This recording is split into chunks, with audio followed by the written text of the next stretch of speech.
Praise the Lord. Thank you, Jesus. Hallelujah. Praise. Thank you, Jesus. Welcome back to JCILM School, the School of the Holy Spirit, and this teaching for the people who are in Canada, western part of the world, as well as to everyone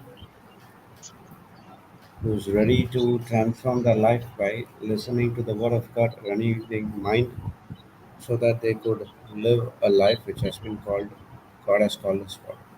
Good morning, Sister Alice. Good morning, Sister Sarah, and good morning, Sister Steffi. So let's pray in tongues for a few minutes before we start with today's teaching. Heri bara hatara mamu toro shiteri dedi ba. Heri kara hatara. Heri dedi dedi tadi tadi tadi shiduru koduru kodu. Kodu koduru shikari dari dari dari dari dari shikara haturu. Dara dara dara dara dara dara dara dara shikari dedi. Heri dari kara kara bara hapara hapara. Dara shikari dari shikara toro koduru koduru shikari. Hederi karamano kotoro kotoro shikarite. Hepepepe shikoro kotoro shikarite. Shikara karapa. Dara dara dara shikarite. Dara dara shikoro kotoro shikarite. Dara shikarite. Shikara karapa kotoro. Hederi dari shikara. Dara dara dara dara dara dara dara dara dara dara dara dara shikarite. Kara kara koro. Koro kotoro koro kotoro shikarite. Dara dara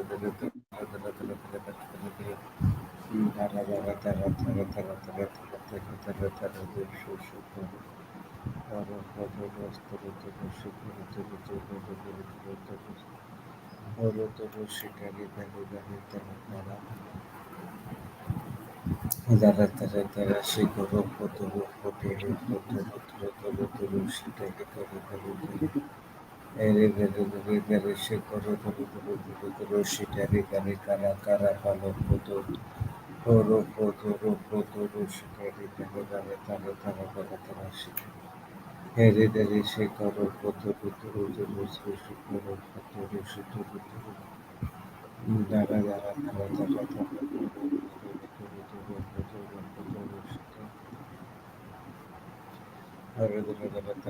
Dara Shikoro Kotoru Shikari Dari Dari Dari Dari Hereditary Shikaro Turu Turu Turu Turu Turu Turu Shikari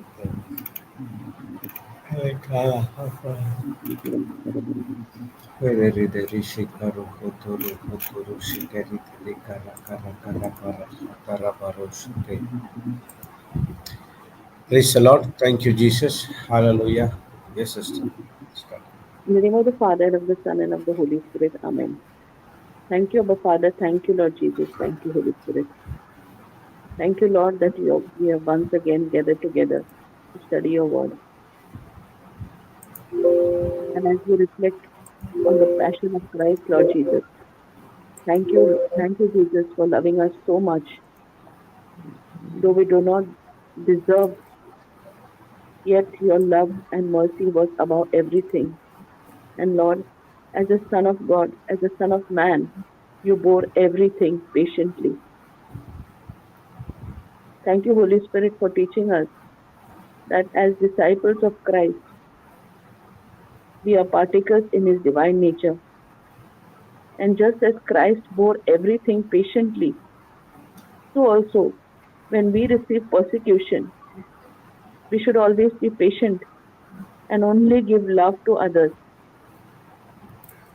We are called to not only to preach the gospel, but to live the gospel to our example. Forgiveness and love being at its peak. Thank you, Holy Spirit, for teaching us that Christianity is a lifestyle. It is a relationship with God. It is not about promoting self, but to crucify self, dying to self, and promoting Christ through love. Not competing with others, but putting others before self. We are to live by examples and show people and draw people to Christ through our examples. As Paul said in Galatians 6:14, but far be it from me to boast in anything or anyone except in the cross of our Lord Jesus Christ, for whom the world has been crucified to me, and I to the world. Thank you, Holy Spirit, for teaching us that our lives are not to glorify or boast in anything or anyone of this world, but only to boast about what Christ did for us. Thank you, Holy Spirit, as we enter into today's session.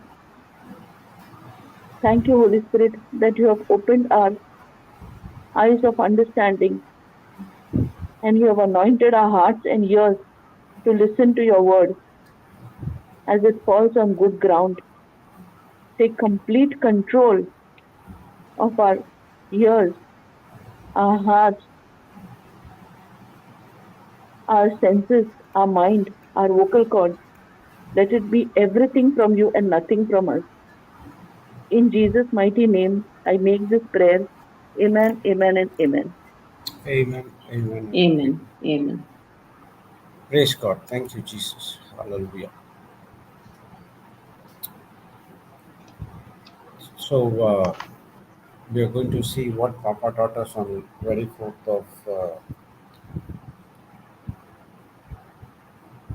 March, and there are many things to study on that. Praise God, and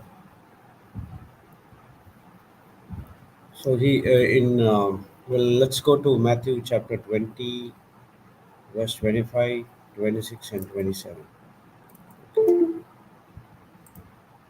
But Jesus called them unto him and said, "You know that the prince of the Gentiles exercise dominion over them, and they that are great exercise authority upon them. But it shall not be so among you, but whosoever will be great among you, let him be your minister. And whosoever will be a chief among you, let him be your servant. Even as the Son of Man came not to be ministered unto, but to minister and to give his life ransom for many." Praise God. Thank you, Jesus. Hallelujah. See, now Jesus is talking about how a leader has to be. Okay, in verse 26, he says, "Whosoever will be a great among you, let him be your minister. And whosoever will be chief among you, let him be your servant." So he's talking about two types of kingdoms over here. One is the kingdom of heaven and the kingdom of earth. When the kingdom of earth was made,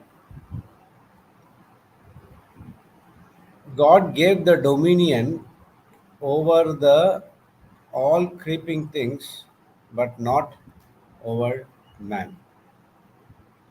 When the disobedience entered, the sin entered into this planet Earth, it's turned upside down. Instead of having dominion over the creeping creeping things in the sense whatever he created, okay? But the people started to exercise upon the people. That's what in verse 25 says. You know that the prince of the Gentiles exercise dominion over them, and they that are they are great exercise authority upon them. So he is talking about how the kingdom of heaven works. Sorry, kingdom of earth works by taking dominion over people. But he say in 26 he says, but it shall not be so among you. So now Jesus is talking about a great shall be the servant. In the world, the great shall be the master. In the Jesus kingdom, great shall be the servant and great shall be the minister. Praise God. Thank you, Jesus. Praise God. Thank you, Jesus. So many a times we short circuit the system by not doing exactly what God has asked us to do. We try to take dominion over some other things, it backfires us, and now we would be thinking what went wrong. And now only through the word, only through the revelation of the Holy Spirit, we will come to understand, oh, that the mistake is from us.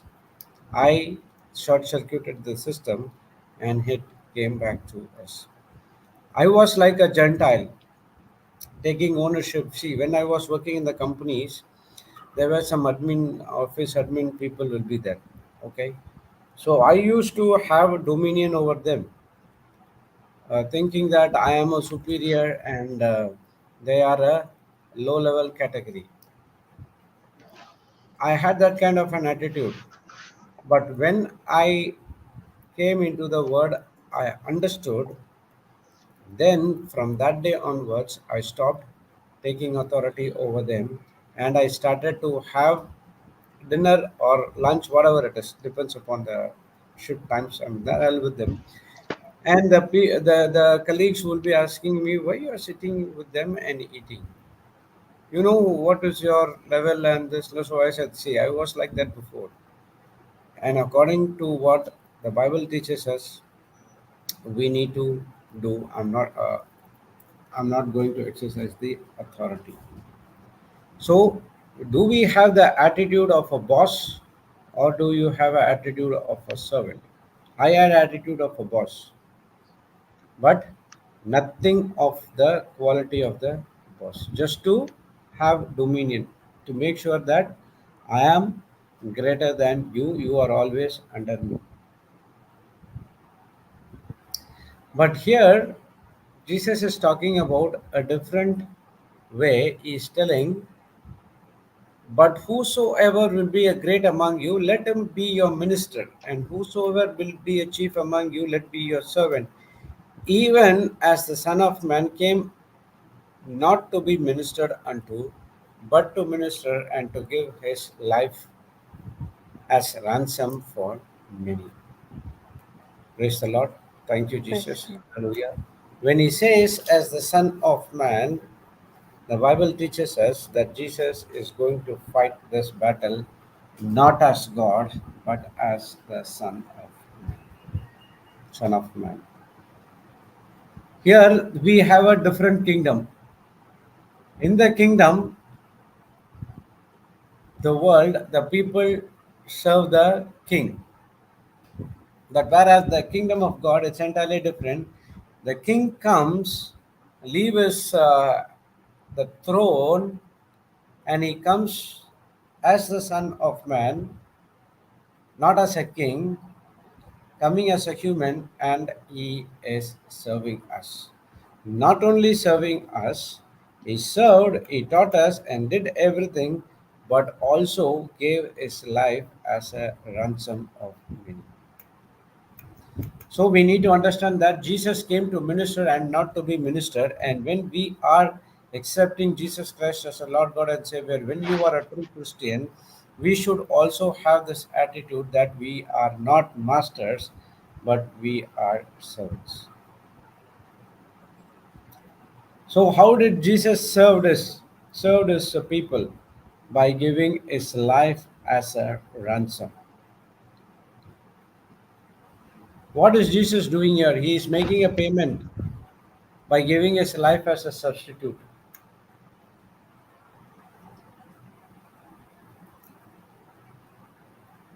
So it's like God said to Adam in the Garden of Eden that if you eat of this fruit, you will surely die. So, which means the Son of Man, so the man should have died. But God, in His mercy, made the system that He has to punish man, put man to death. God looked out for an animal and said, I want your life. Praise God. I was studying about this the word Passover. Okay, now, have you heard about this Passover? Last time also Papa taught. So, what this Passover exactly means?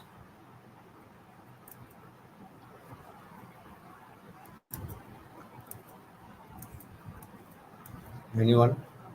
No, brother, not me. I don't know. Praise God. See, this is a festival, a Jewish festival, and this Passover, it talks about uh, coming out of Egypt. The Israelites is taking coming out of an Egypt. Okay, so this Passover, the first time this Passover came in the book of Exodus 12. Praise God. So I was studying it about it. It was so beautiful how the old Passover was happened, how Jesus became the Passover in the new covenant. Praise God. It is so beautiful. In short, okay, let's go. We will study later. Let's see just an introduction about what is that all about. Exodus 12 chapter.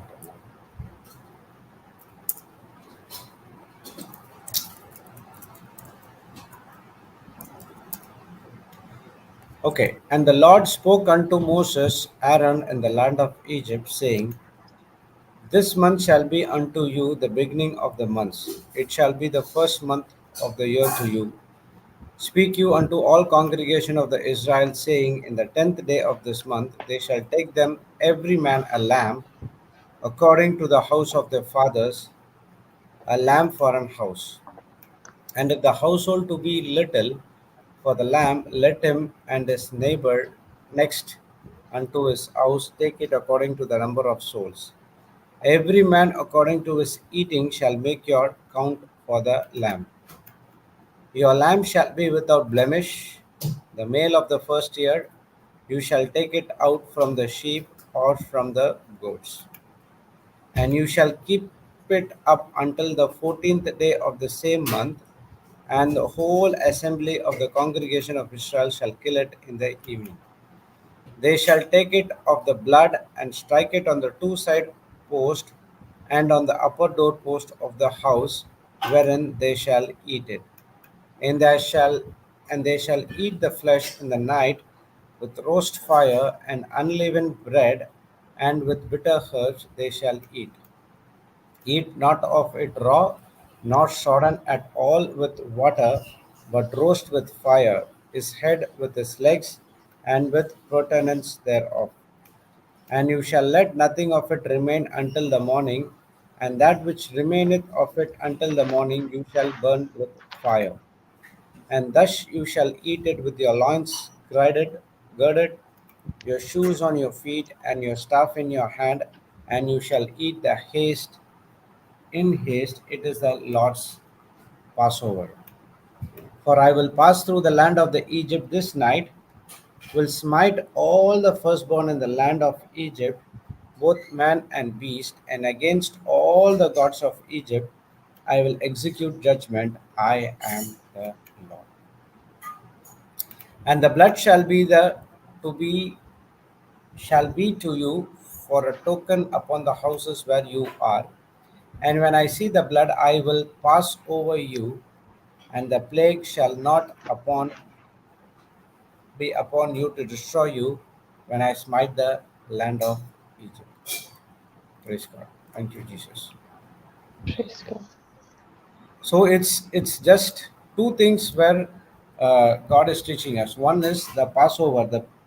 He is passing over the houses of the Israel wherever the blood of the lamb has been struck on the doorpost. So this is the last plague of death with God, where God showed to the people of Israel, sorry, the people of Egypt, where Israel has to be flee from the Egypt. Praise God. In so it's a widely celebrated Jewish holiday. Okay, and it talks about how how God brought the people out of Israel, sorry, Egypt. Egypt. So, so when Lord was passing over the doorpost, he will see the blood, and he will never touch the firstborn of that particular houses. Praise God. Whereas in the next day there were so much of cry in the Egypt, where all the firstborn, including cattle and everything, everything has been died. Praise God. Thank you, Jesus. Hallelujah. Thank you, Jesus. So, in the same way, now also we are celebrating the Passover with Jesus Christ. Okay, in verse number 9, if you see, there are some instructions. Verse number 8. And you shall eat the flesh in that night, roast with fire, unleavened bread, and with bitter herbs they shall eat it. So I was checking, why is that bitter herbs and unleavened bread, and that's what Papa taught us. The bitter herbs is talking about the the bitterness when they were in the land of Egypt as a slaves. They were going through so much of bitterness, and this is the last and final where whereafter there is no bitterness at all. Okay, in the old covenant, the Passover means they are passing from uh, Egypt, the Israelites passing from the Egypt to the promised land. Whereas in the new covenant, the Passover talks about we are passing from the kingdom of darkness to the kingdom of light. In the old Praise God. covenant, the lamb was the sacrifice. The lamb should be sacrificed and take the blood and put on the doorpost, whereas Jesus, the God, would pass on the doorpost. So, in the same way, in the new covenant, it was the blood of Jesus which has been taken, and the house, it's our house. It's not the physical house, but your body is the temple of the Holy Spirit, and now your body is cleansed. Your sins has been cleansed with the blood of Jesus, and now when God pass over, He will see the blood of Jesus, which we have been cleansed, and we are escaped from the death, and we have the everlasting life. And that's the reason when you say the blood of Jesus and you pour against the devil will flee from that particular area, because the power of Jesus' blood is all about. Praise God. Thank you, Jesus. Why is there unleavened bread? Because in those days, the bread has to be made correct. They have to uh, mix with the yeast, and there is no time for the people to take the right bread and wait until it bread mixed with the yeast, and wait until the bread comes to the one particular level. And that's the unleavened bread, where it says you have to eat fast, because the Passover is going to take place, and tomorrow everyone will be leaving from the land of Egypt and to the land of milk and honey, which I'm going to show. Praise God. Thank you, Jesus. Hallelujah. Praise God. This is just an introduction. There are so many things which we need to study about the Passover. We will study on Monday, where Papa also teach about these things. So, Jesus is ministering us. He is the New Testament Passover. He is the firstborn, and if you see, every the law which has been given to Moses has been fulfilled with Jesus. Okay, entering into the everything has been interlinked. When I was studying, I was thinking, wow, it was connected when Jesus entered into the first time he entered into the Bethany, and then again he is coming into the Jerusalem with the donkey in donkey. Praise God. Everything is connected with the Passover festival. And exactly at the 14th day, he was being crucified. Uh, the blood has been taken, and how the blood has saved the people in the house. So, in the same way, The same blood of Jesus Christ has saved us. The, the the the instructions given to the Israelites is the lamp should be blemished, which means should do not have any problem. The same way, Jesus also was the firstborn, and he also doesn't have sin at all, and he is the exact sacrificial lamb in the new covenant. Whereas in the old covenant, they all know when they give the sacrifice of the lamb, it will only just cover the sin, but it will not remove the sin from them. So, from that day onwards, till Jesus came, God was giving information through the prophets that there is going to be there are going to be a lamb which will be sacrificed once forever, and it will remove the sin nature from us. And that's what John also talking about 1 John 20 is talk about this is the lamp of the here comes the lamp of God who take away the sin of the world. So John was the last prophet, and after that Jesus came, and Jesus is the Passover lamb. Praise God. And now he has, by serving us, he gave his life as a substitute, and now we are free. So when Praise God God. is mercy, good on John 1:19, sorry, not 1:20. God looked out for an animal and said, I want your life. In the new covenant, God is seeing out to Jesus, I want you have to lay your life onto these people. Praise God. Thank you, Jesus. Hallelujah. So the animal life is taken so that the man's life can be spared. But the problem is the animal life is only limited. So if you see in the old covenant, every year after year, the innocent animal will be life will be taken away as a substitute to be saved. Okay, it's a temporary. It will not remove the sin, but it will cover the sin. Whereas in the new covenant, the Son of Man, he is the Lamb of God. He is the one who takes the sin into his body, and not his own sin, but our sin.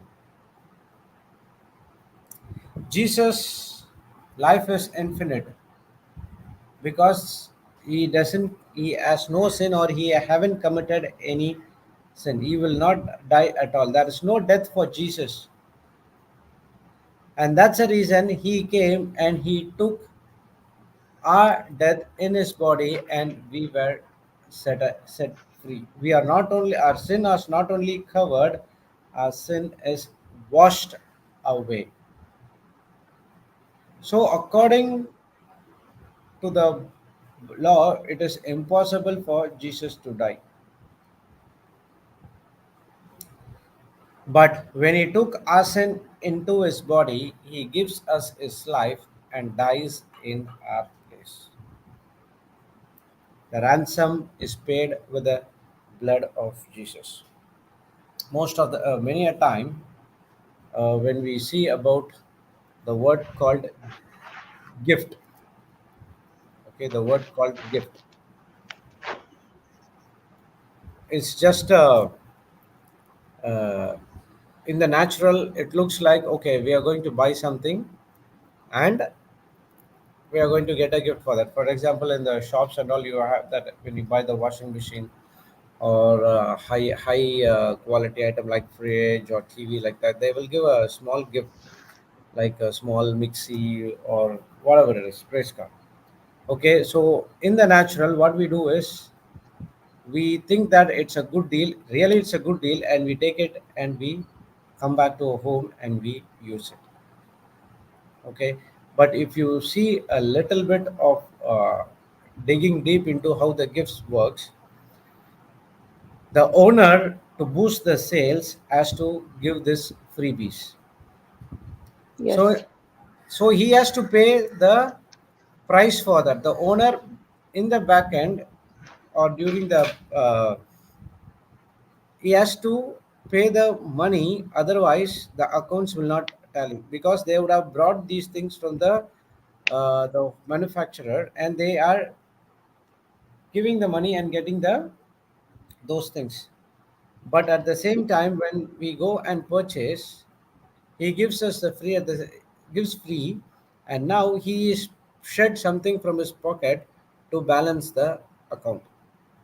Okay, see, when we study about Matthew 18, it talks about the king was taking an account of a servant. He will forgive the 10,000 talents which that servant brought from the king. When he said, okay, you are freed, which means that 10,000 talents which is in the book of accounts, which is not solved, so he has to put it from the pocket. So in the same way, when you see the gift, when you see it's free gift, so in Ephesians 2:8 it says that it's not of the work of your works, it is the works of our God. When you see that, we look like it's a free gift, but the payment has been paid by the Heavenly Father using the blood of Jesus Christ. We have been redeemed, we have been ransomed by the blood of Jesus Christ to use that gift. How many people use the gifts which as God has given to us? Not many of us, brother, because many of us don't even know that free gift was existing or available. Again, people are being lost because of lack of knowledge. And that is a time when the devil is captured us to the fullest because we don't know what is our inheritance. Praise God. So this eternal life is the free gift. To forgive others, it's a free gift. To love others is the free gift, because all these things you have experienced by Lord Jesus Christ, by Heavenly Father through Lord Jesus Christ in your life. You have been loved, you have been forgiven, you have been redeemed, you have been ransomed. Why? To live a everlasting eternal life with our Lord Jesus Christ. Praise God. All these things has been done by Jesus Christ, who did not commit sin at all. Death has no power over Jesus because of his obedience. And that's the reason he was raised on the third day. And the same promise is given to each and every one of us. When we also believe, we will be also be raised, and we are sitting at the right hand of the Lord Jesus Christ. So it was Adam's disobedience made me a sinner. It was Christ's obedience made me the righteousness of God in Christ Jesus. Praise God. So Jesus took the cross for each one of us. He took our sin. He was made sin, and now the Heavenly Father punished His Son for our sins, and now He took His righteousness of Jesus Christ and given to us and made us free. And this righteousness of God is the free gift. That's what we have been called to live a life of righteousness. Praise God. When we study about 1 Peter 2:24, what will come to your mind? That by his wounds we are already healed. Praise God, correct. But there are so many things to study. Five things before that. See, he this by his wounds you have been healed. It's a free gift. It's a byproduct. Yes. For that, what we have to do, we need to understand what Jesus has did. How could by the death of Jesus we have been healed? So there is something which is hidden over there. So the first thing where he talks about, he himself bore our sins. So the first thing is, it was Jesus' own decision that he has to come as the Son of Man. Okay, he himself bore our sins. When God was thinking, what can I do with these people? They are not listening to me. Praise God, he has a master plan, and that master plan is When Adam made a mistake, that only the plan has been decided that Jesus has to come and free all the people from the sin, and it was his own decision. The second one is he himself bore the sins in his body. So now all our sin has been in Jesus' Jesus. body. And the next one, what he did, he nailed it on the cross. He did not take it to the Heavenly Father's bosom, he nailed it on the cross. That's what Colossians 2:14 says. And the third one is because he nailed all our sins on the cross, we are free from sins. Fourth one is Okay. we are free from sin. And the fifth one is now we should live for righteousness. When you live for righteousness, when you understand these five things, and now by his wounds you have been healed. Praise God. It's not that you have to uh, confess for 1,000 times and then you would get your healing. Definitely you'll get your healing, but to keep up this healing, you need to understand these five things which Jesus did for us on the cross. There is much more than getting healed. That is to join him with our Lord Jesus Christ.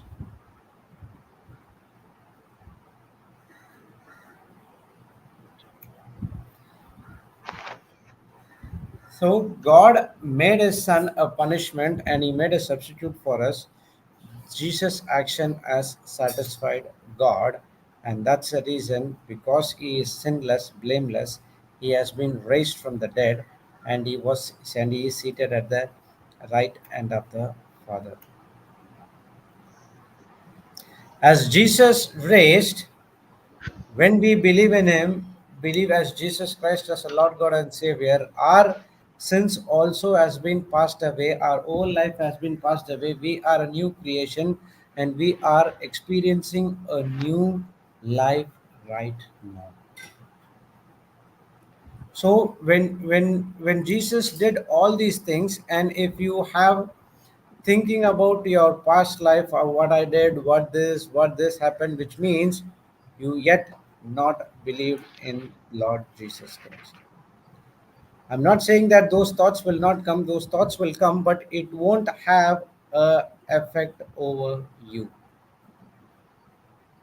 Praise God. People cannot come and say to me, you did this, you did that, you were drinking alcohol against this and you doing this. Oh, is that so? That Judas already passed and I am a new creation in Christ Jesus. So it doesn't have any effect over me. And this decision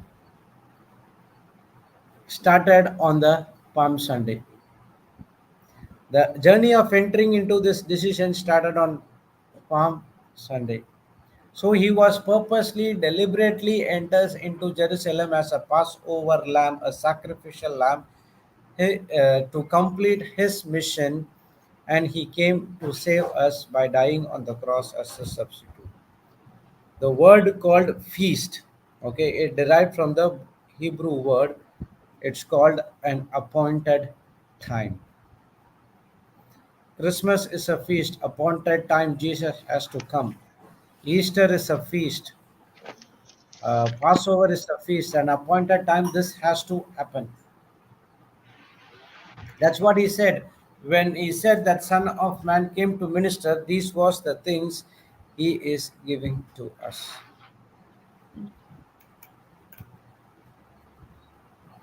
So when talks about Jesus' ministry, it's about giving his life in obedience to his Father. So now we are here to serve. We are here to minister. So what is our work right now?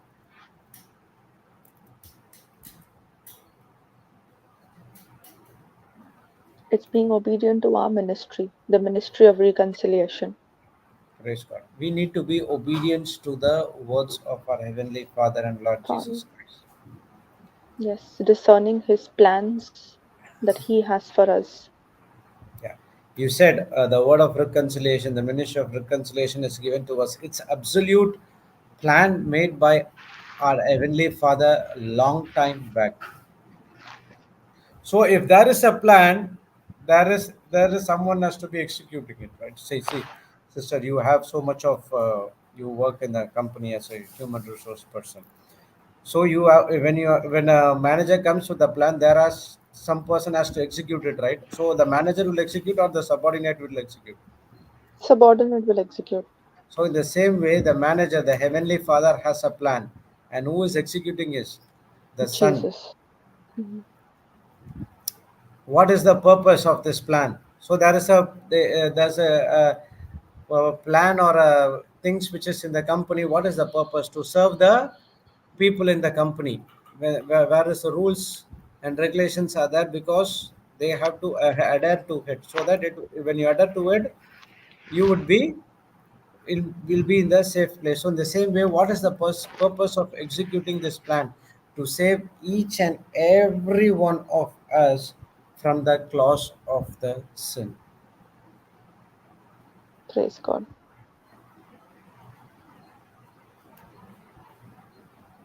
So when he rose again, he paid the penalty for the death, and now he has given his new life for all eternity because his life is infinite. And now we, as the children of God, daughter of God, the Son of God, we need to execute the plan which still given to us. That is the word of reconciliation, the ministry of reconciliation. Each and every one, now we can say that, oh, I am retired, I don't have a job, I don't have this, I don't have that. The good news is God has a job for each and every one of us. That is the ministry of reconciliation. Praise God. Thank you, Praise Jesus. God. Hallelujah. As we are going to end the Holy Week, when we end the Holy Week, it is always victory.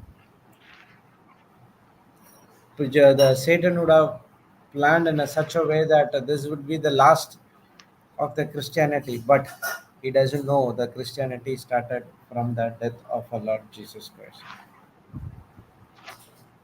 This is not an ordinary death. It's not a murder. It's not a martyrdom. It's not an accident. It's not an ordinary death. It is the Okay. pre-planned by God long time before. No one knows about this plan. Even angels doesn't know. Only three people know: Father, Son, and the Holy Spirit. That's it. All the three are involved. Because through the Holy Spirit, God is raising Jesus Christ from the dead.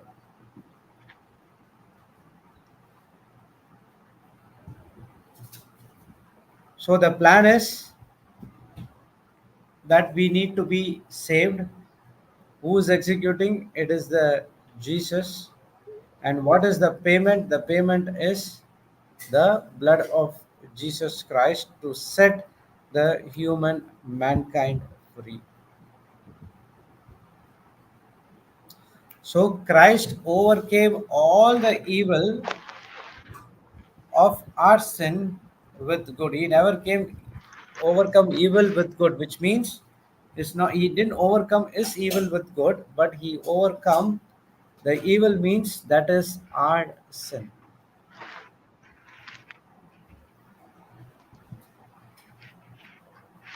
So now we have been reconciled to the Father by the Son.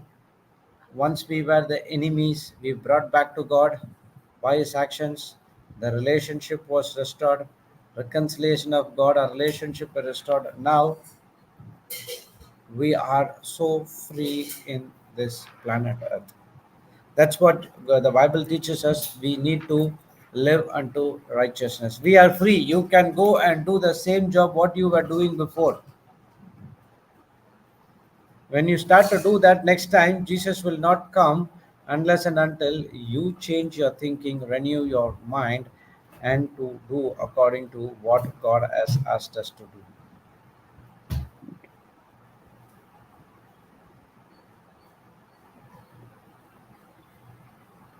It proves the Father's love towards us. The cross teaches us two things.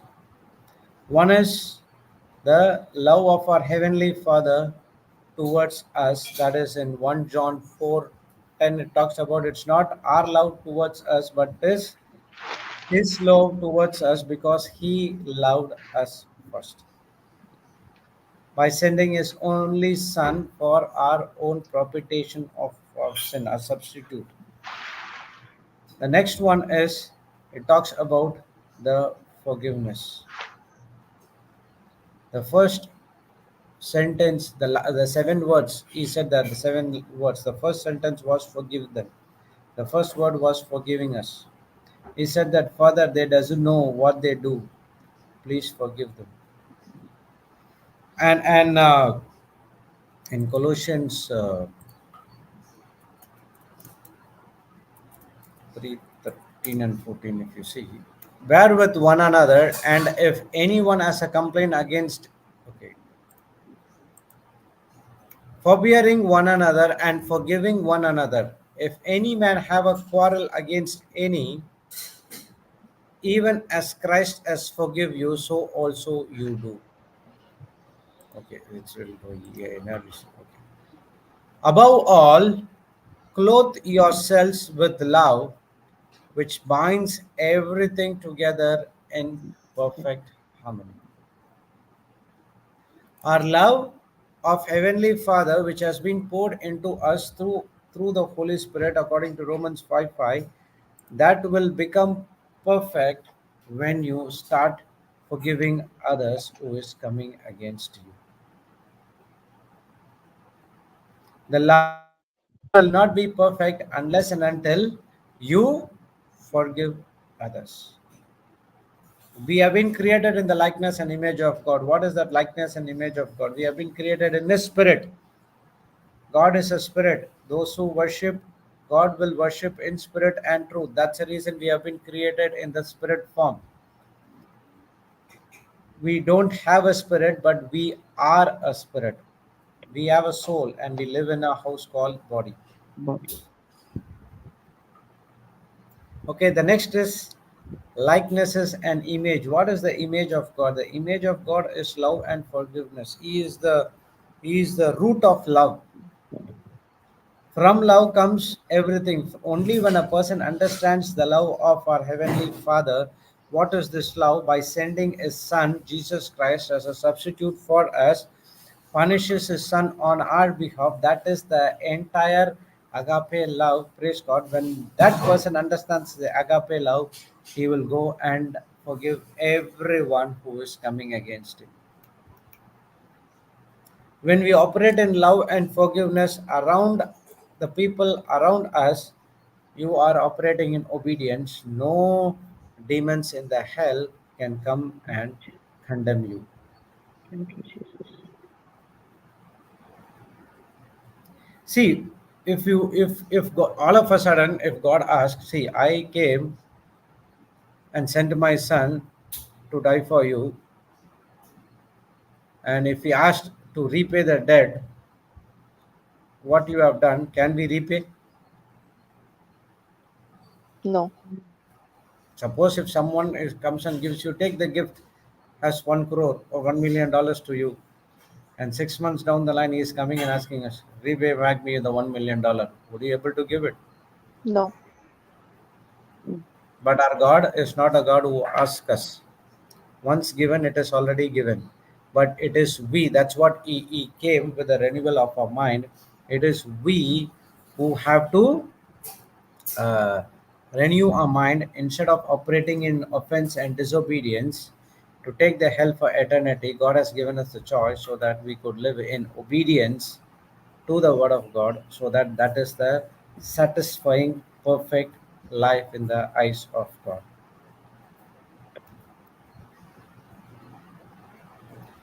No one can pay this debt No one can pay this debt for themselves. The payment is the death. That's it. The wages of sin is death. Simple. And God is a just God. Whatever He said, He will not take it back.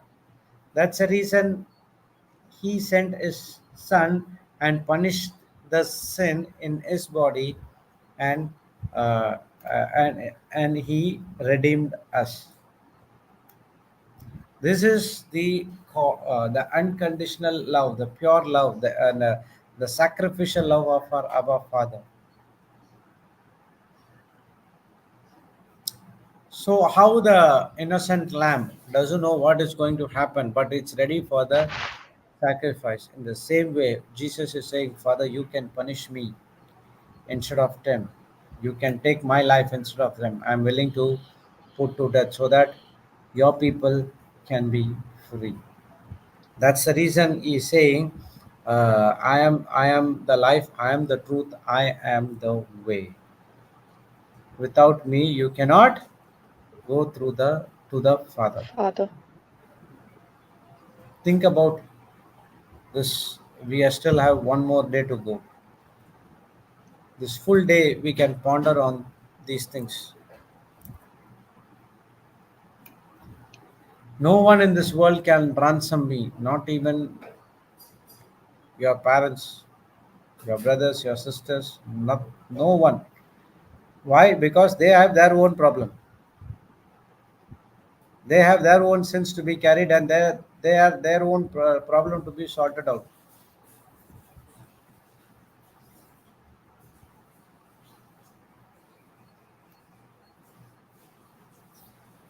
Praise God. Thank you, Jesus. Hallelujah. So it has to be the blood of Jesus, the life of Jesus. That's why the Son of God came as the Son of Man.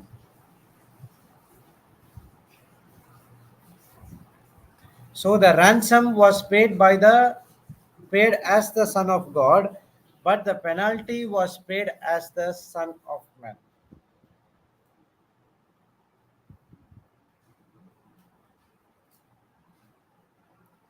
Ransom was paid as the Son of God, and the penalty was paid as the Son of Man.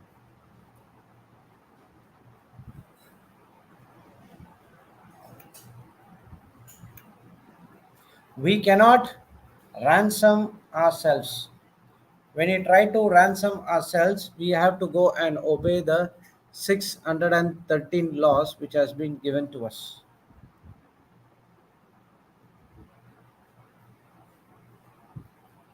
Many people, including me, I was trying to ransom myself, pay the price.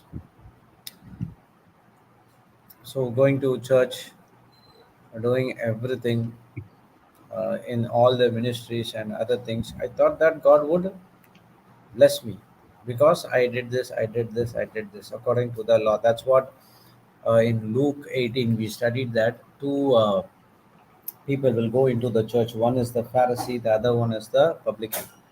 The Pharisee will say that I fasted twice in a week. I came to church. I did not commit adultery, and I am not like this person who is standing outside. I did not commit any sin, which means he is trying to ransom himself by the works what he did. Whereas the publican could not uh, uh, take his head high above, and he was hitting his chest saying, Lord, please forgive me, I am a sinner, I cannot enter into your place. And Jesus said, the publican has went home as the righteous person. This is always connected to the ransoming. He's the publican know whatever he did, it cannot save him from the mistake what he committed. That's what he said. He needs a savior.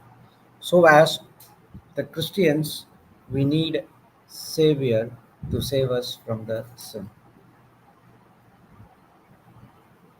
trying to find all different ways to redeem ourselves. God says it cannot be done.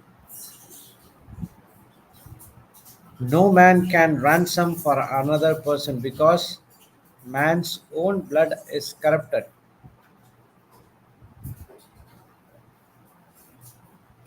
So, what has to be ransomed? Your soul has to be ransomed. Your soul has to be transformed. But that's what God sent His only Son. Jesus has already paid the cross, paid the price on the cross. His blood cleansed us, and through His word, now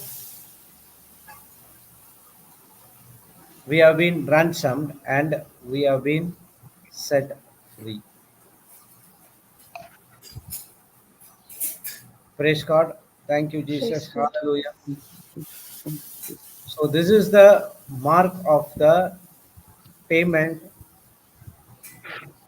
of Jesus Christ on the cross by giving Himself to minister for us. So, this is what the entering into Jerusalem is all about. The journey was about 1 week long. He entered into Jerusalem as the Passover lamb. How many people know about this? I don't know, but he knows that he is the Passover lamb.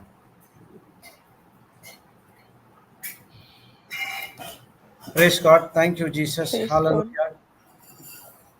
So, Jesus was condemned to death by using lies and false witnesses. And during the Good Friday, the Passover lamb has been crucified. So now the blood has been shed on the cross. The blood in the Old Testament, the blood has to be in the doorpost, and now the blood is upon each and every one of us. Thank you, Praise God! And 3 days he was proclaiming the gospel. He proclaimed the gospel to us, and now 3 days he proclaimed the gospel to the people. And now the people who have died from the Adam till the death of Jesus, they also had an opportunity to receive the gospel and to believe. So the whole ransom, the past, the present, as well as the future. So the future people also, generations also will come and will study, and they will transform their life through the blood of Jesus Christ, and they will renew their mind. This is the plan of God to save mankind and not of mankind. This is what happening during the Holy Week. Initially, Holy Week is like enjoyment for me because Easter Sunday I was waiting for all days long. Praise God, thank you Jesus. But I was overlooking only at the celebrations. Thursday will come for the mass, Friday mass, new dress. Easter we'll have a midnight mass, new dress. We want to buy this. We want to buy that, this and that and everything. I did not understand what is that true Holy Week is all about. I'm sure many of the people are like that. Yes, brother.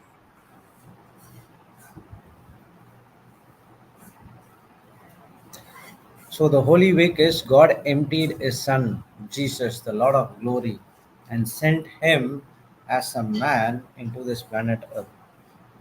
Now, Jesus is alone fighting the battle as the Son of Man.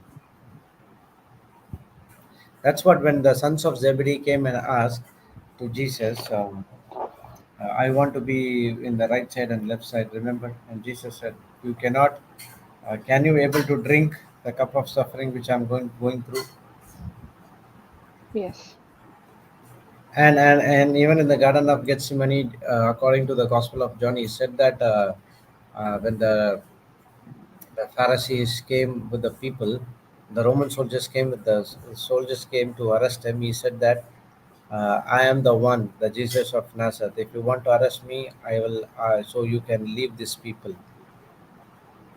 So what all these things are saying, it's all about Jesus has to fight the battle alone. Why he said that, Peter, you will deny me uh, before the Cockroach. cockroach. Cockroach. Mm. Why is the denial? Because he has to fight the battle alone. He doesn't want anyone to come. He has full power and everything to go through this battle. He was already prepared.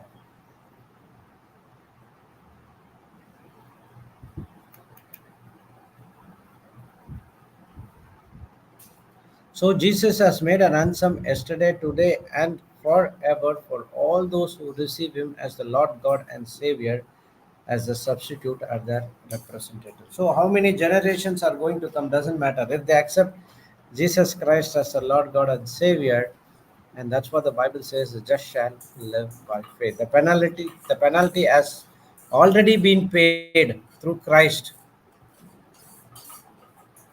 and we receive the eternal life, and it's a free gift. Ephesians 2:8 says that we have been saved by grace through faith, and this is not of your works. Praise God. That's the works of our God. When we say about save, it's a salvation, it's a full package.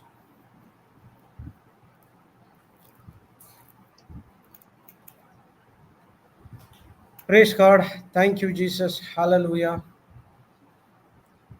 So, Palm Sunday, a triumph, willful entry of our Lord Jesus Christ as a Passover lamb to be crucified for each and every one sins. He has a mission, he has to carry out this mission, and that mission is to serve as the Son of Man, and that is to give his life as a ransom for all mankind in this planet Earth. Praise God. The kingdom of God is entirely different. The king is different. No way in the king would come and give the life for the people who are in the city, correct? Correct. But here, king became a substitute and died for his people.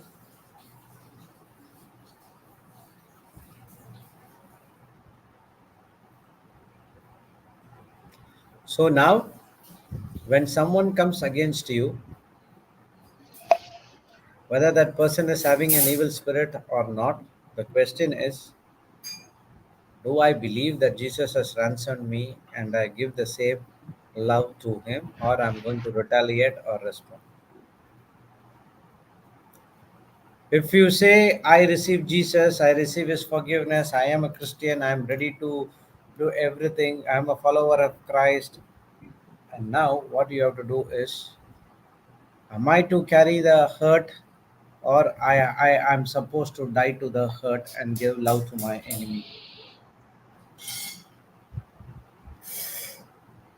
Choice is yours.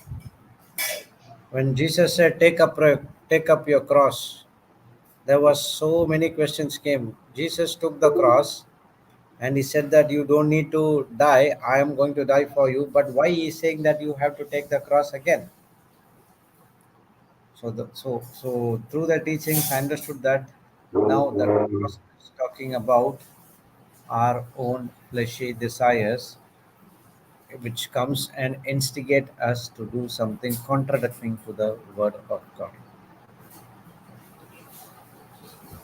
Now, if I am a Christian, if I am a follower of Christ, if Christ inside of me is the same spirit as Christ, Jesus Christ from the dead is inside of me, I have to stop carry the hurt what someone is coming, not only hurt, whatever it is from the kingdom of darkness, it has to put death. If I am not a Christian, if I do not believe in Good Shepherd, if I don't believe in the ransom paid by my heavenly Father, for me. Now I will never ever forgive that person. I will go and fight with him. And I will make my life miserable and those life as miserable as well. So when you come across any incident, something like that, remember the Passover lamb, the sacrificial lamb, the payment has been paid, not to carry the hurt.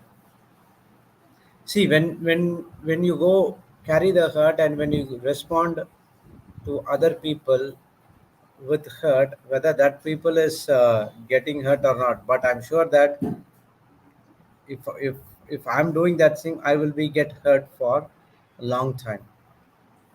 My mood is spoiled, everything is spoiled for that particular day.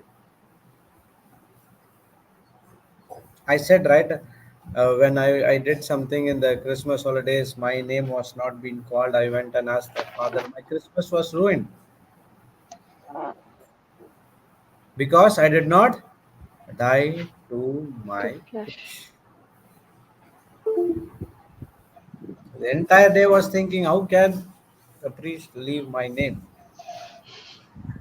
Calling my name is just like a badge. Praise God. Praise But God. it's not the same now. Whether I do it or not, whether they call my name or not, doesn't matter because whatever I do for Jesus. Praise God. Praise God. So when you carry that hurt, bitterness from someone, whether their work, their health is spoiled or not, but your health is spoiled completely. So that's what Jesus said. Don't, uh, sorry, what is that? Evil with good. Don't repay evil with evil. Always repay evil with good. Christ responded evil with good and he saved his enemies. So every day Christ is saying to you, do you believe I am your substitute? Do you believe that I have forgiven you? Do you believe that I love you? Do you receive my love? Do you receive my forgiveness? Yes, Lord. Yes, Lord. Yes, Lord. Now you go and give your life to others. Go and minister to others, which means you have to go and share whatever you received from Christ as a free gift. You did not pay it. God has paid the price for you. You did not spend a single penny, but it was fully payment made by God, and now you are going and sharing with others. You see, when during the before I used to get so much of freebies and all. Okay, when my friends come and ask, I used to give. They will say, he is good person. He is giving all these things. I will say to myself, I did not buy this, right? It's a free gift. That's the reason I gave it to you. Whatever I buy from my with my money, I will not give it to anyone, but I will keep it for myself. So when you receive free, you have to give it for others as free as well. Not only now I understood that it's not the free gift only I got from Jesus. My life is also free. So Praise God. nothing belongs to me and everything belongs to Christ. And now I'm ready to give everything for them because I Praise know it's not that only the free gift which gave from the company or whatever it is, but my life is also free gift from my heavenly Father. And now I'm ready to give my life to others as well.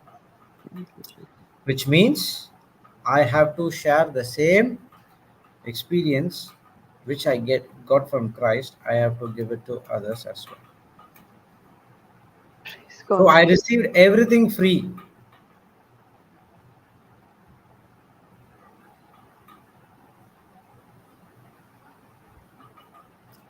So a small prayer which God, Papa gave. it's like comes like, Father, I choose to forgive this person, for he knows not what he is doing against me. The way I have received love from Christ and his infinite life, I'm willing to give his infinite life in me to my fellow brother and sister, therefore, by forgiving him. I choose to give them what you have given me freely. You have ransomed me, and I am free, and I choose to use this freedom and give them same life in abundance that is called the Christian life. You can copy it, I'll put it in the chat.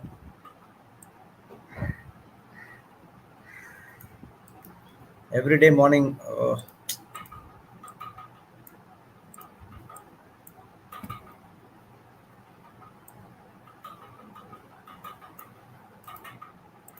you can say it.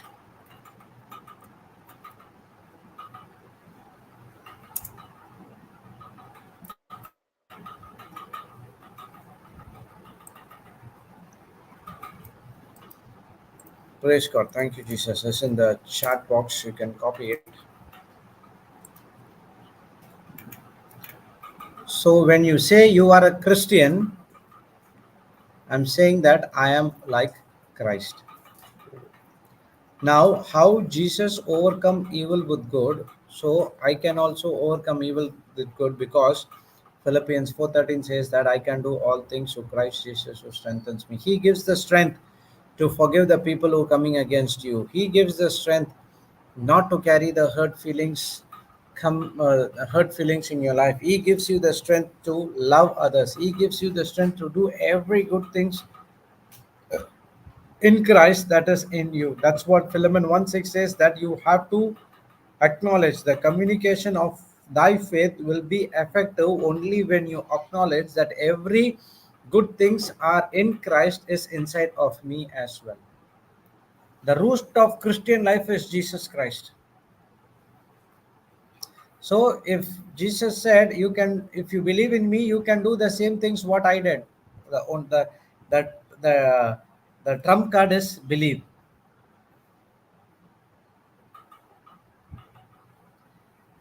When apostles received Christ, they were not self-centered. They were not in the hiding in the church. They were going out. When the persecution came against him, they imitated Christ. They did not show anything. Example of Paul. All the time he was going in the horse with the sword. If anyone comes against me, against him, he take the sword, and people would get into fear. But the same Paul imitated Christ, not grieving against them, but pray for them to open their spiritual eyes so that they could know the riches and glory which God has for each and every one of them. They all overcame evil with good. Jesus also did the same thing. He was falsely accused and crucified. So in our life as well, there will be a chance, or there will be a time when you will be also falsely accused. If you're not experienced that, be ready and be prepared. Definitely you will be falsely accused, Praise God. and Praise that God. would make you as a, I'm crucifying for someone else. That's what Jesus need. At that particular point of time, what is your response? Retaliating or responding? Praise God. Praise God. You know, brother, if we are a true Christian and we are rooted in Christian life, then we've truly experienced the love of Christ. And then day and night, we only practice how to be the channel of His peace, how to be the channel of His forgiveness, and how to be the channel of His joy and love to get, this is our journey as Christians, to get people back to Christ, because it's because we believe the ransom death that He has taken for us on the cross, and we know that He's finished it. You know, all the shackles, chains broken, we have set free from slavery, and only then it is possible for us to overcome evil with good. Because had we not known all this when we were having lack of knowledge, we were still in our old carnal nature, carnal thinking, and we were still rebels. So it's only when we seen the light, it's only when we heard the voice, we made the change. Praise God. Sister, you remember that song we sung in the Mass? Let me be the channel of your Channel of your peace. praise God, Yes. channel of peace, love, and everything. Yes, as you said, correct. Let us, each and every one of us, be the channel. Through us, the entire thing has been passed on to everyone. Because see, brother, if you look at all the characters in the Bible, even Paul, they all have started, majority of them as like rebels. But when they've encountered Jesus, when they seen Jesus and had personal interaction with them, personal relationship with them, everyone were a channel that brought millions and millions of people close to Jesus. Praise They've God. all changed their carnal nature, their carnal way, and they've shown that Jesus is the way and He is the only source for us where we need to change our life. Praise God. Praise God. Thank you, Jesus. Correct. So, doesn't matter. Oh my God, brother. This teaching would have been given long time back. My Holy Week would have been different. So every week is the Holy Week. Every Friday is the Good Friday. Every Sunday is the Easter Sunday. It's not that you would get a position accusation only at the time of the Lent. You will get all the days of your life, because the one who is in the world, the prince of the world, will never ever allow you to operate in love. That is the carnal thinking. He will never ever allow you to enter into the Jerusalem to be a sacrificial lamb. He will never ever allow you to love your enemies. He never ever allow you to forgive others. He will never ever allow to do anything that is in the kingdom of God. Praise God. He will be throwing continuously fiery darts on you. But the question is, are we the overcomer with Christ's love, or we the repaying evil with the evil one? When you truly receive Christ's love, then day and night we look out for opportunities to be the channel of the peace, channel of love, forgiveness. This is my journey as a Christian.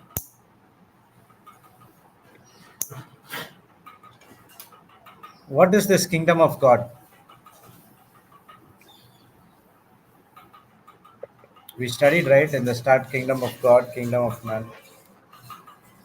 It is to serve.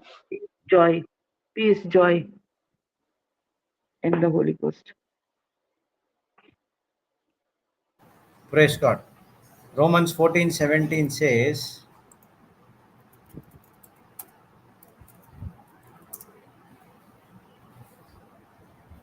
sorry.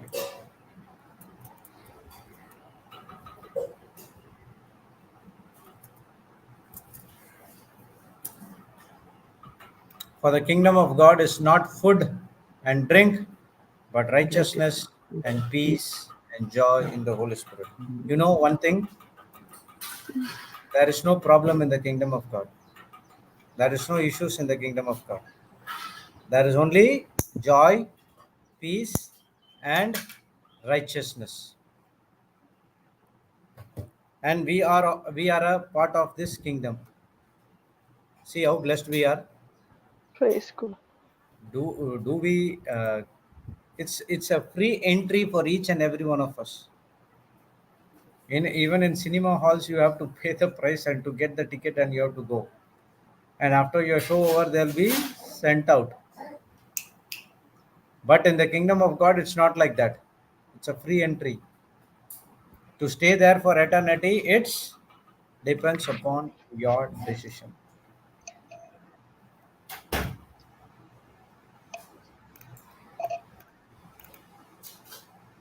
Praise God. So if someone is hurting me, someone is abusing me, someone is unjustly throwing fiery darts against me, what I have to do? Am I to supposed to overcome? Am I supposed to overcome every evil by evil or evil by good? Evil by good. When you go with evil by evil, then you're not believing the ransom of payment made by Jesus Christ. But if you do overcome evil with good, and now that's what you are working according to what the Word of God says. Okay, he did not do only through words. He put it into action. Jesus did not overcome evil only with words. He did not talk to people out of sinning. He did not persuade people to change, but simply dealt with the eagle issue, that is sin. He did not came to everyone saying that you have to do this, you have to do this, you have to do this, you have to do this. He did only one thing, remove that sin nature, which was the root cause of everything, and now we are free. So, in the same way, identify the root issue of your life instead of focusing on the action, focusing on the root. Every issue the man faces, it's because of his thinking, and if he changes his thinking, everything will be right. So focus on the root cause, remove the root cause using the word of God, and your life will be supernatural. Don't get into condemnation. That day I was speaking with a person, and I was saying something and said, this is what condemns me a lot, brother. See, you have been justified. All things, whatever has been done, it has been nailed on the cross and the payment has been paid. So the devil, he will always reminds you about the past, and he will get you into a condemnation. But it is the Holy Spirit who is inside of you, gives you the present, says that you are the righteousness of God in Christ Jesus. You have the new nature, the old things is passed away, and now you are the son and daughter of our heavenly Father. You go and give love to others. So when someone comes against you and says about your past this and other things, show their love to them.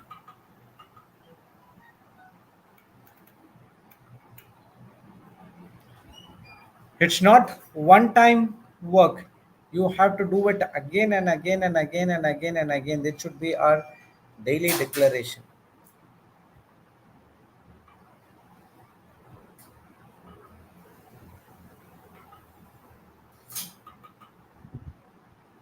When the word has been given, the enemy comes and takes away the seed.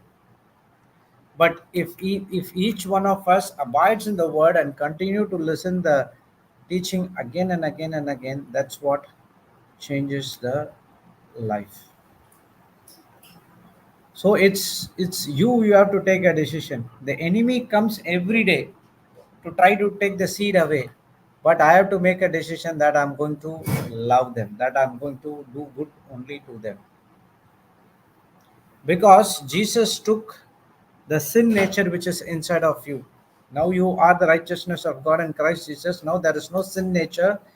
The Holy Spirit is right inside of you, but the Satan will come and put some lie in your mind to operate from your mind part of you. But all your spirit, word, faith, and everything in your spirit part, and now you have to try to operate from the spirit part, that is through the word of God. Each and every lie which Satan comes and put into your mind, there is always an antidote in the word of God. You check that antidote and do according to it, the Satan will flee from you. That's what is the James 4:7 says, that submit yourselves to God. What is that yourself? Your fleshy evil desires. Submit yourselves those things. Resist the devil by not doing those things, and definitely he will flee from you.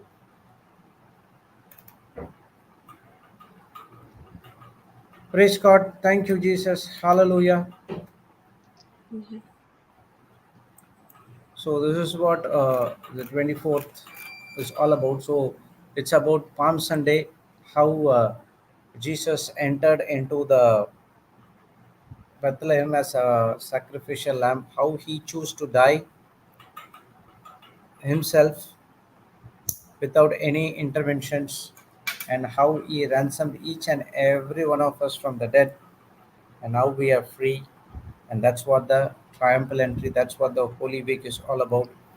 And now we'll be having our Easter service tonight. Praise God. Always remember that whatever we studied in this past week. So we will study about that. What is that Passover lamb on Monday? Little bit in detail. Praise God. Then we will. And then they will you will they really understand. Oh, what are the things God did for us? It is so awesome. Praise Praise God. God. Thank you, Jesus. Hallelujah. Sister Sarah, do you like to speak something? Only Steffi was sharing. Yes, yes, brother. Thank you, brother, for such an in-depth teaching through the power of the Holy Spirit today. What we have Praise. spoken today is because of what Christ did for us, you know, and we are now set free. But when I minister to many people, brother, recently I had a case, brother, wherein that woman was so condemned of what she did in the past, and that she had suicidal tendencies. This call came late midnight, brother, and that lady was, when I praise God and thanks be to God that you know I could explain my testimony to her, and through my testimony, that lady, when I explained to her Colossians 2:14, that every legal record that was against us, everything Christ knew, everything what we would have been done, because past, present, and future, all sins have been forgiven. When when we understand that it is nailed to the cross, and not only that, it is everything has been blotted out. I mean, there is no, not a single, whatever you call it, brother. There's, you can, I mean, there's nothing against us now. We are set free. And why? Because of what he did on the cross, because of what he paid on the cross. When she understood that, brother, that is the time, brother, because the enemy comes in the form of thoughts, because all the time our mind is, we are the moment we are not studying on the word of God so much, when we fill ourselves, brother Johnson always talks about that our mind, we, even if we overfeed ourselves with the word of God, it's good that when we overfeed ourselves, because the enemy cannot take us for a ride. The thoughts that we think, we are alert on the thoughts. I think Florita said in one of the teachings, what alert. Like, for instance, when you put a card into an ATM machine, and when you put the wrong pin, what happens? You say access denied. So also when the wrong thoughts comes, you have to say access denied, and I will only take the thoughts from the word of God, nothing else. So this is what, brother Vicky, we have to first forgive ourselves. And when we know the love of God, that is perfect love, cast out all fear. So, having said that, brother, many people feel that that we have all the access to sin. No, no, no. Whom you yield to, he becomes your master. So, are you a son of Satan, or are you a son of? Now we have been translated from the kingdom of darkness to the kingdom of light. Our old address has changed. We do not live there now. So we will not sin, because we will not take the grace of God for granted. So this is what I wanted to say, brother, that you know going into condemnation and guilt is from Satan. Praise God. Sister, you said your past, present, future sin has been forgiven. Nailed to the cross. Correct? Yes. Okay. Do you have any supporting scripture for that? You go to Colossians 2:14, no, brother. No, that is all your sins and everything has been done. So it said Yeah. something that your past, present, and future has been dealt. Your past has been dealt. Yes, 2 Colossians 2:14 says that, because when I said, one person asked me, so I took him to, This so this just one to give it. scripture, when I came for Gujarat meeting, this one scripture, because I was completely into a lot of unforgiveness, okay, about myself, my own self. So when I got that scripture through one of the participants from the retreat, that is the time I understood that, that, because I never knew this. Okay, I'll give you one more scripture. See, Yes, he who rescued us from deadly as peril will continue to rescue us. On him we have set our hope, he will rescue us again. We will see in some other translation. See here. He rescued us from so great threat of death, the past. Okay? And will continue to rescue us, the present. On him we set our hope, and he will again rescue us from the danger and draw us near in the future. So, past, present, and future. So, everything is in the Bible. So, you don't worry about those things. Praise God. So, I studied about this. So, I just want to give this Which chapter was this, brother? Can you repeat that? 2 Corinthians 1:10. Okay, here in ERV it's clear. He saved us from these great dangers of death. He will continue to save us. We feel sure He will always save us. Your past, present, and future, He is done. It's 2,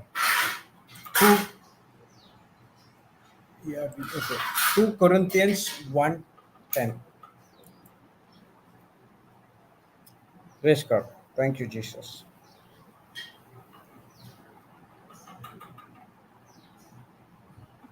Yes, Sister Anita. Praise God. Thank you, Jesus. Brother, that's a wonderful scripture. And He has given us then, thank you, Holy Spirit, an assurance that He is always going to save us and protect us. And that's where Psalm 91 talks about He is our refuge and He's our fortress. He's our rock. He's our salvation. He will always protect us. That's why He said, I will be with you till the end of age. Never leave us and never forsake us. But yes, the decision is ours. We have to make a choice and to choose which way to go, to the narrow way or to the broad way. He made a promise that He will never leave us, never forsake us. Thank you, Holy Spirit, for that wonderful promise. And it's so beautiful, as you said. Thank you, Holy Spirit. So many scriptures enlined. And as you said, 2, 3 days also we've been sharing. Even for me, this Palm Sunday, the teaching has been totally different. What it meant. And I started to reflect, am I entering into Jerusalem? Still there are so many areas, Lord, in my well-being, in the core of my being, where even, I need to correct and I need the power of the Holy Spirit to do that for me. And I need, in those areas, I need to enter into Jerusalem. And thank you, Holy Spirit, for this beautiful teaching that brought through Brother Johnson that are we entering into Jerusalem? And that's where the Christian life is, being a doer of the word. Not only be a hearer, but be a doer of His word. Be a follower of Christ and die to self gratification, self righteousness, self centeredness, to our hurt and bitterness and ego and pride and jealousy and so many things that is of the kingdom of darkness. And Jesus is there, the Holy Spirit. I was sharing with someone yesterday that what I have is Holy Spirit, and that's enough for me. That's more than enough for me. I don't need anybody else to go out with me, to help me. I have the Holy Spirit. Praise God. And that's where Acts 10:38 said, Holy Spirit helped Jesus to do all the work. Without Holy Spirit, you are nothing and you cannot do anything. Praise God. And that's where you will produce. He will help you in producing the fruit of the Spirit. And every topic, every word you reflected upon, taking every scripture, starting from Matthew 20:26 to 27, to how you went to Passover. Um, thank you. That was, I think, Exodus 12. Yeah. So, how, the Lord sacrificed, the lamb was sacrificed, the blood was put on the doorpost. The Father already had a plan, and that's why Jesus came into the picture to be sacrificed on the cross. And yesterday, this brother was saying, only prayer, sister, just prayer. And I really got really irritated for a second. I said, brother, do you know what a cross means to you? What does that cross stand in your life? Let me tell you what that divine exchange meant. And believe me, when I'm saying my Holy Spirit is my witness, when I was ministering to him, automatically my tears were rolling down. I think this ministry is, let me make it clear, it's not only for prayer. Understand the living word of God, understand the word, understand that became flesh, understand what he did on that cross. He carried your sins and every evil. It's just not a log of a wood, it means everything to me. And those who believe in him, today I understand what it means to me. Holy Spirit, thank you for those revelations. I could never ever understand with my human mind, with my reasoning, with my wisdom. And I liked where you said he willingly gave up his life. His spirit. He commanded the spirit to go into the Father's hand, because that was the Father's plan, voluntarily releasing his spirit into his hands. Isn't it so beautiful?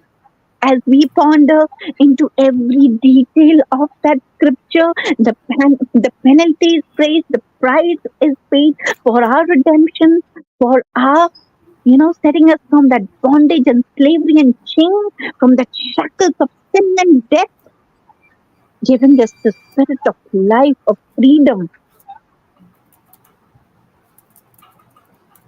And the brother was totally stunned and astonished, and he kept listening. And later, after 20 minutes, he said, thank you, sister. I had no clue about all this.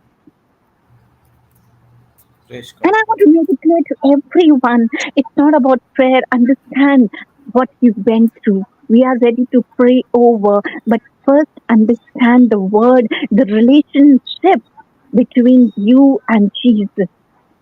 The Lord came to reconcile us because we were lost. And that reconciliation ministry is given to everyone. But you yourself first make a relationship, an intimate and personal relationship with your God. We are his bride. Let us know the bridegroom. How early Christians, they were never self-centered. They overcame every evil with good. And I can say, you know, I've been having a really a different experience the day brother, that they gave us this teaching about Palm Sunday, entering into Jerusalem. And every day, every moment, I reflect whether I'm cooking, I'm going out, buying vegetables, doing any kind of chore in my house, reflecting on the life of Jesus. It's a very heavy price that he paid, and it is the decision and an action to enter into Jerusalem that I have to make it. And as you shared about, Romans 14:17, it is not about meat and drink, it is about righteousness, peace, and love in the Holy Ghost. That's the journey we have to live with Christ, walk with Christ. That's where we called to be true Christians. And it's finished. It's done. Thank you, Holy Spirit. That's the real meaning, the true meaning that now for me, I take it on my own. I'm not here to impose on anybody. I always say, I'm not imposing, I'm not forcing, but I'm here, listen to it. Listen to it. That's what Lord said in Matthew 28:20. Make them learn about me. Teach them. Tell them to observe and act according to what all I've commanded you. People out there don't know, but it is we who the Holy Spirit speaks and talks and gives the understanding. We can tell them. That's the meaning of a true Christian. And that's where, I always love this where Paul said in Acts 20, I think, thank you, Holy Spirit, he said, we live in him and move and exist and have a being in him. We are his offspring, we are his children. And now, this life is, thank you, Holy Spirit. It's not that the brother was asking this question, um, do we love our life? It's worth nothing to us, to me at least now. Because each one of us has been called to complete the mission now. What God has given us to finish that mission, the work the Lord has given to each one of us to do. Declare the good news, boldly proclaiming the gospel, the grace of God. To stand on the top of the house and come on, sometimes actually, I will say, Holy Spirit, I will stand on top of my house and say, come on, come to Christ. Everyone. He does not want anyone to perish, but all to come in repentance, to come to the living God. That's Jesus. That's our Lord, God, and Savior. I love you, Holy Spirit. Praise God. Thank you, Thank you, Jesus. brother. Thank you. Thank you, Jesus. Thank you, Holy Spirit. Thank you so much. Praise God. So we had a good time with the Holy Spirit this week. We clearly understood that what is that Holy Week is all about. Praise God. Thank you. Amen. Amen. So we will stop here and we will continue on Monday morning, 6 a.m. IST. And before that, just a couple of updates. As you know, uh, the retreats of Papa Johnson's in the month of in the month of April, has been cancelled, and the new dates will be rescheduled, and you will be know about the dates. Okay, and the Konkani retreat, Angliran Konkani, starts in April 8th to 12th in Living Springs Prayer Hall in Ulal and Mangalore, and from April 8th to April 14th, We have Sister Jocelyn going to Malaysia for sharing the word. It will be in Tamil and English. So the poster has been updated in the website. There is some change in the timing, so please check the timings and then you call that particular numbers and you can visit the house. And 18 to 22, we have a retreat in Vasai in Mumbai. It will be in Hindi, Marathi, as well as in English.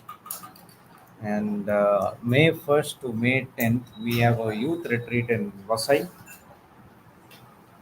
and the registrations are up. You can register because it's very registrations are limited. Okay, and the next phase two of the youth retreat will happen from 11th to 26th of May 2024 in Living Springs Prayer Hall in Ulal in Mangalore. Okay, and there is a retreat which is in happening from Ranchi. We are waiting for the dates because of the election and other things. The date has been rescheduled. That is the Hindi discipleship retreat. So this is for this 2 months. Praise God. So let's pray in tongues for a few minutes. We'll recall everything what we studied, and apart from that, we are our global teachings, regional language teachings. Everything is going on, so you can also log in to the Zoom and uh,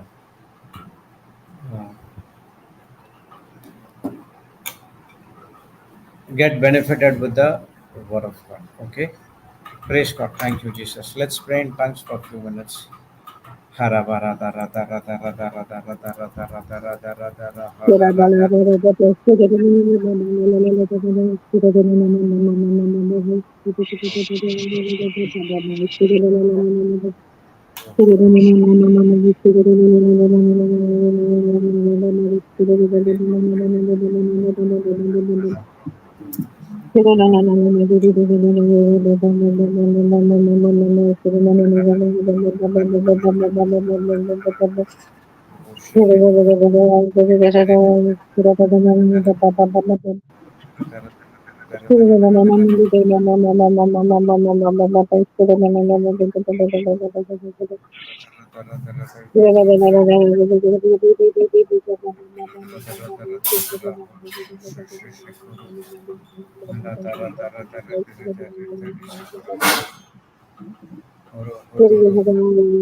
Praise the Lord. Thank you, Jesus. Hallelujah. Sister Anita, would you like to make the Thanksgiving prayer? Okay, brother. Thank you, Jesus. Thank you, Abba Father. Thank you, Lord. Thank you, Holy Spirit. We thank you, praise you, Lord. Thank you, Holy Spirit, for these wonderful truths that you keep coming and keep giving us, Lord. Thank you, Holy Spirit, for these revelations. These are simple truths, Lord. You have been giving us and coming and reminding us, Holy Spirit, to put it into practice. Thank you, Lord, that we are not only the hearers of your word, but the doers of your word, Lord, that we may learn from you, Holy Spirit, believe in you, Holy Spirit, and give it to others, Holy Spirit. Thank you, Lord, for the great commission that you've given to each one of us to go and proclaim the gospel to every creature. Thank you, Father.